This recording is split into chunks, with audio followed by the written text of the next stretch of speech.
This week on the Angus Report, we discuss biosecurity, hear from Regional Manager Adam Conover, learn about feedlot mortality, and we meet Zeb Gray, a beef nutritionist and Angus success story. This is the Angus Report. Hello and welcome to the Angus Report. I'm Rachel Robinson. Having an intensive biosecurity plan is a non-negotiable. Corrine Bromfield, a swine extension specialist at the University of Missouri, discusses the importance of a biosecurity plan and the government-developed Secure Food Supply Plan. The Secure Food Supply Plans are a voluntary program that different food entities have put together. They're a voluntary plan that people can start doing themselves. Those plans are enhanced biosecurity and enhanced understanding of where a disease might be on a farm. With fluctuating commodity prices and the threat of foreign animal diseases, preventative measures are a must. Where we can really fit in as a producer ourselves is we can make sure we can take the biosecurity aspect into our own hands.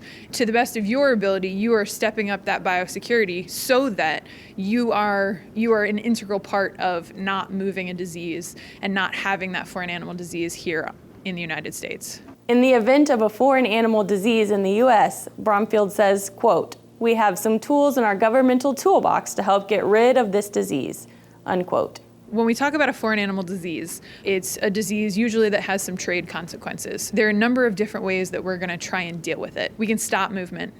So the regulatory officials can say, hey, we can't move animals right now, so that we can get a handle on where the disease is, where it could be going, where it may have moved from. We've got biosecurity, so things that producers can do on their own farm to limit the movement of a disease, to limit the movement of a disease coming onto their farm. So things like cleaning and disinfection, things like changing boots, things like isolating new animals that come to the farm. So we also have stamping out. Stamping out is where basically the animal is what's producing the disease. So the animal is amplifying the virus. And to be able to stamp out and get rid of the disease, we can depopulate the animals, we can euthanize them so that they're not creating more virus. We also have permitted movement, so knowing what animals are moving where. With increased animal movement capabilities, containing a potential outbreak could be more difficult. So the last time that we saw one specific form of animal disease, which was foot and mouth disease, was in 1929. We didn't have animals that could cross the length of the United States in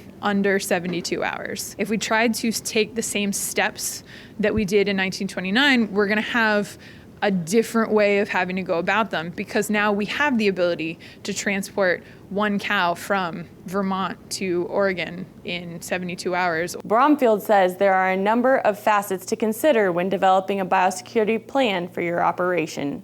A biosecurity plan it's going to cover a lot of things, or it has the potential to cover a lot of things. One of the main things that we're going to see is, as part of our biosecurity plan, is animal movement, where they are on our farm. Animal contacts, so are they in contact with other animals that could be diseased or could be shedding virus. It's also going to cover visitor movement, whether visitors are coming onto the farm, personnel movement, vehicle movement. Pretty much anything that can move is probably going to be covered by our biosecurity plan. Additionally, with that, we're going to include things like cleaning and disinfection. And it's how can we minimize virus, or how can we minimize disease at our farm. Biosecurity includes both what we call biocontainment, which is keeping a disease where it is, and bioexclusion, which is keeping a disease out of where it is not. So a biosecurity plan is going to include just about everything that's moving on your farm. For a detailed outline on the Secure Food Supply Plan specific to your operation, visit cfsph.iastate.edu. Stay tuned to hear about what's happening in Missouri and Iowa. We'll be back with more Angus Report after a break.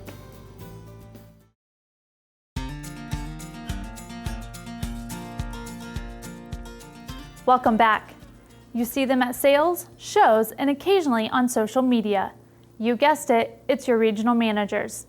Rachel caught up with Adam Conover to get an update on Missouri and Iowa. Adam, what's been going on in your region? Hey, great question.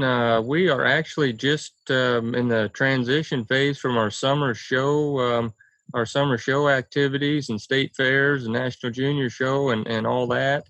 into our early fall sale season. The summer shows, the state fairs would have gotten over here about 2.5, 3 weeks ago. And they're in the middle of August. And our first, here in this region anyways, our first fall sales are this Saturday and Sunday. So we are in the transition phase from one set of priorities to another. What were those state fairs like? But you know what? They were very good, very, very good. The first one is always Missouri, and it occurred on approximately the 8th and 9th of August. Ended up showing 215 head of Angus cattle there in Sedalia. So it would have been again one of the really prominent state Angus shows across the land this summer. And then not quite a week later, on about the 13th, Tuesday the 13th, we showed up in Iowa, in Des Moines, Iowa, and again had a bunch of cattle up there, 165, 170 head. So big events. They're both very well run. They're both run and mostly conducted by those state associations, and we step in as American Angus Association and kind of help on the fringes, and of course those state fairs do play a role as well, but the bulk of the work gets done by each of those state associations. And looking forward to those sales, what is the upcoming sale season looking like? Hey, so right now, the early sale reports from these late summer sales way out west on the West Coast, and some of these others that have happened have been really, really good. The folks I've talked to around here are upbeat. This summer has been good in terms of catching up on rainfall, getting some ponds filled back up. Everything is pretty darn green around here, and I really think a lot of the country is in pretty good shape in terms of moisture as well. So the bulk of what was frustrating happened in the spring, and when it was flooding, in doing so, it kind of set our whole spring and summer schedule back in terms of crop planting and forage harvest and things of that nature. So there would have been a lot of crops that got put in anywhere from a little bit later to quite a bit later than what folks would have wanted to, and there would be some acres that never did get planted. The hay crop discussion would be much the same, other than it was already in the ground, of course. But that first cutting was pushed way back in terms of timing. Second cutting would mirror that, and in fact, in talking to some people up in Iowa on that, that whole state's covered in potting soil pretty much, and it's almost impossible to screw up a crop up there, it seems like. But even at that, they should be working on third cutting hay now, and are just getting second cutting done. So it did create some changes that way. I would say the volume and tonnage of forage being put up is probably pretty close to the same, even though it has been pushed back timing wise. There's just been enough rain and a good enough growing season that there's still been a lot of tonnage put up. And at the end of the day, we did have some trials and tribulations to work through here, especially along the Missouri River and in eastern Iowa early in the spring. But our neighbors to the west in Nebraska and parts of Kansas, our hearts go out to them. They certainly had bigger trials and tribulations to work through. So still counting our blessings. Definitely. Looking ahead into the fall and winter, what do you expect to see in your region? Yeah, right now, like I say, we're right at the cusp of taking off of this fall sale season. The number of sales in my area have continued to grow. Just fall sales, that is, have continued to grow just a little bit every year since I've started. And I always try to stay in touch with the different with a lot of people, but especially people that are we're coming up on their sale, and those of which I've done so with here in the last week or so, right now are excited to get to sale day. So I feel the same way. Well, any other news from your region you want to share? I guess from my region, things, like you say, things have been pretty good. We've had a little bit different summer.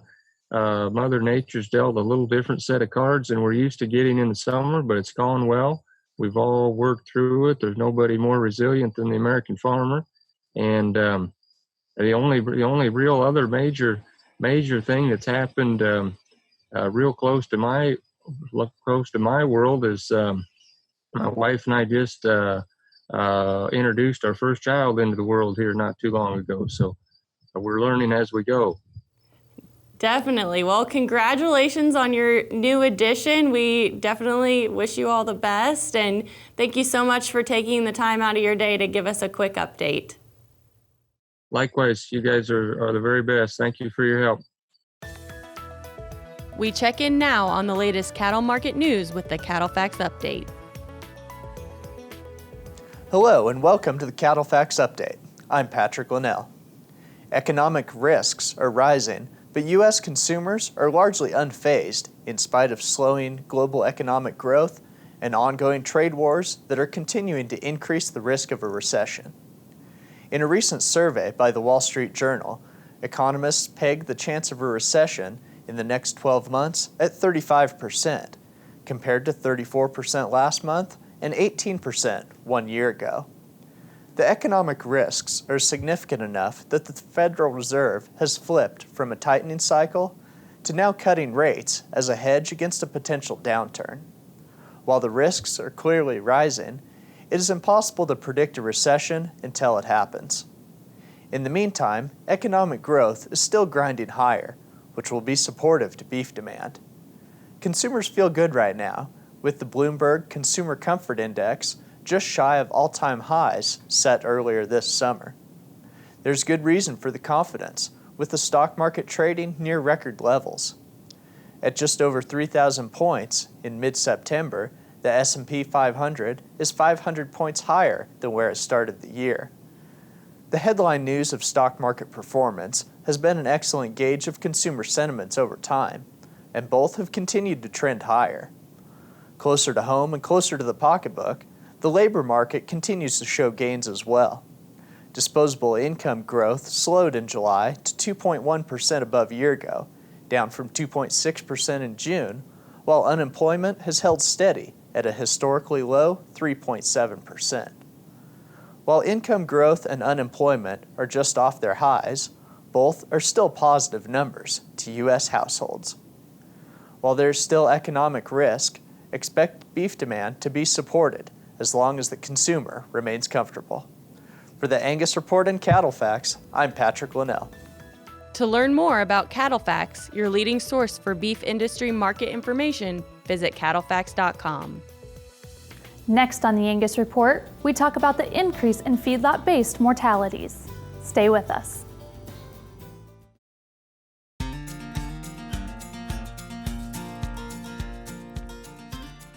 Welcome back. Gary Vogel, a technical advisor at Elanco Animal Health, says feedlot-based mortalities have increased consistently by 0.05% for the past 10 years. Here's why. So when we look at mortality, and again, most veterinarians try to classify cattle into primarily three causes. One is respiratory death loss, the other is a digestive or metabolic death loss, and sometimes atypical interstitial pneumonias or AIPs. And then as we think about feed yards, there's all kinds of other mortality that we typically see that we may be we just may simply have to deal with, such as an animal died because they got trapped underneath a pen or things like that. So we call that other death loss. Now, respiratory disease, again, from our database, we really don't know whether it's viral or bacterial in cause or nature. So we just have to assume that. Same way with mortality. The best way to know and understand what a producer's death loss is to do some type of a necropsy following the mortality.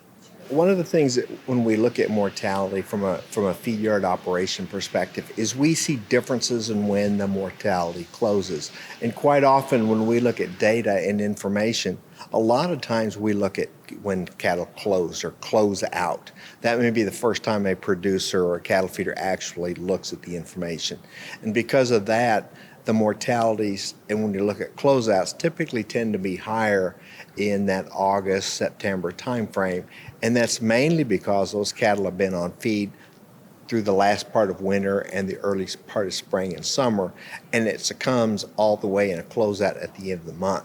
Now, when we talk to certain veterinarians or when we look at data differently in terms of when does the mortality actually occur, that typically tends to occur later in the fall. So we see increases in mortality in feed yards happening in that same July, August, September, probably October and November time frames are actually occurring, and most of that during that time frame is occurring is because of BRD. A decade ago, we would typically say that 20 to 25% of pens of cattle in a feed yard don't experience any mortality. Today, that value is only closer to 10 to 15% of pens of cattle are experiencing mortality. And what that is showing is that no one is actually immune from mortality in a feed yard. It can occur anyway through the feeding period, and there can be a multitude or a variety of reasons why that's happening. The simplest thing that most producers tend to think about is arrival weight, that younger and lighter calves typically tend to have higher levels of mortality compared to heavier cattle. And that's obvious. The other things that we see is that there are seasons of the year that come into play. Obviously, we talked about increases in mortality in the fall. We can also see differences in mortality by sex. Generally speaking, those numbers tend to be fairly similar, but because steers are on feed for longer periods of time than heifers, we typically see overall mortality being somewhat higher in steers versus heifers. We do see that there are regional differences that occur in feedlot mortality. Generally speaking, we see less overall mortality in northern feed yards, i.e. Colorado, Kansas, Nebraska, and more mortality in the southern yards.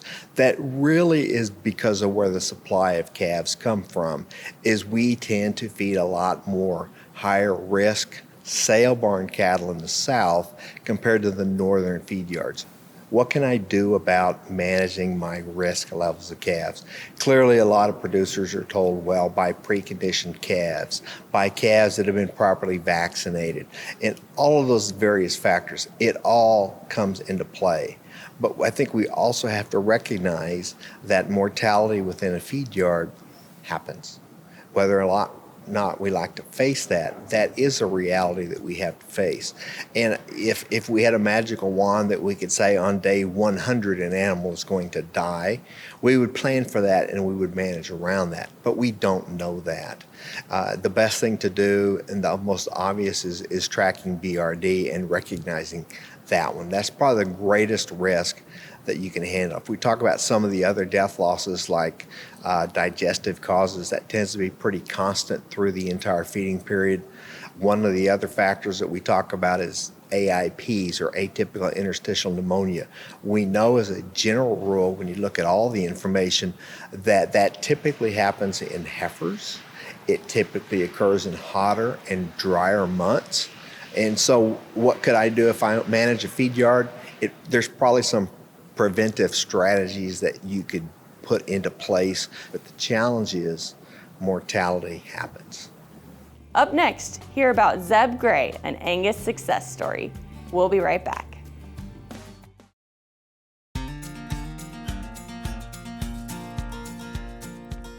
Welcome back to the Angus Report. Zeb Gray's roots run deep in the beef industry. Growing up on a diversified crop and livestock farm in Iowa, Zeb harnessed every opportunity to make an impact. Now, working as a beef feedlot specialist, he capitalizes on his values sparked as a junior member and supported by the Angus Foundation to better the beef industry. Hi, I'm Zeb Gray. I'm a beef feedlot nutritionist with First McNess Company, and I was an Angus Foundation scholarship recipient.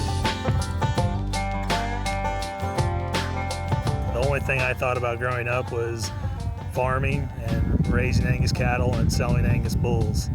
My family has a rich tradition in the Angus breed. My family's been raising purebred Angus since 1898. I'm the 6th generation. Have an aunt and uncle that ranch in western Nebraska, and they sell quite a few Angus bulls. And then my dad and his dad, they've had Angus cows their whole life, and I hope to continue on with that tradition.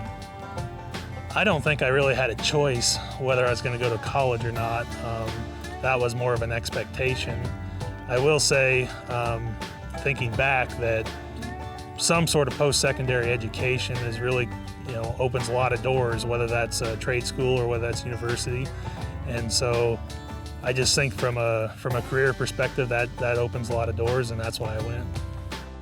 Well, because of the Angus cow, I decided to go to Iowa State, major in animal science, and while in school there, I was involved in a number of extracurricular activities, the biggest one being the meat judging team and the meat animal evaluation team. Those activities, really set the ground floor for what I went on to do in graduate school at the University of Wyoming with my PhD, and now what I do on a daily basis working with feedlots and cow-calf producers. My decision to participate in the Junior Association was based mainly on my desire to show cattle. I started showing cattle as soon as I could from an age perspective, and the Angus Association afforded me an opportunity to do that on a state level and a national level. And the activities outside the show ring that the association offered really helped me kind of set the ground floor and some of my success for college, for sure, and then later on in my career. You will never be able to comprehend how much good you'll take from being a part of that, from the shows, from the contests, and especially the league conference that's held at different spots around the country. You will learn more in those few days every summer than you'll learn in some classes a whole semester. You just don't have that opportunity anywhere else to meet that many different people from so many different parts of the country, to learn about their production systems, to learn about what's important to them. And then as you move on into your career, that network of people just becomes so much more important. So the only way the foundation is going to be able to continue to facilitate those kind of learning activities is by the generous donors that we have in the breed and in agriculture.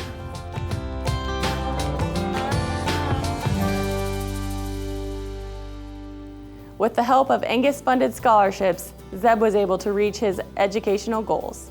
Congratulations, Zeb. And that's a wrap for this week's Angus Report. Tune in next week for another episode.